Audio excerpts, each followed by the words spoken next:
சின்ன முருகைய சிங்கார முருகைய சின்ன சின்ன முருகைய சிங்கார முருகைய கொஞ்சி கொஞ்சி தமிழ் பேசும் செந்தில் பட்டி வேலனவ கொஞ்சி கொஞ்சி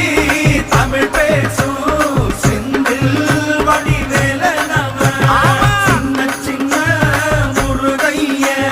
சிங்கார முருகைய கொஞ்சி கொஞ்சி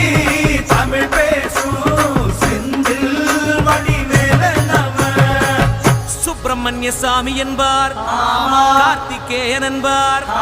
சுவாமிநாதன் என்பார், முக அமுதன் என்பார், பாலசுப்பிரமணியன் என்பார், கருணாகரன் என்பார், கதிர்காம கந்தன் என்பார், கதிர்வேல சுவாமி என்பார்.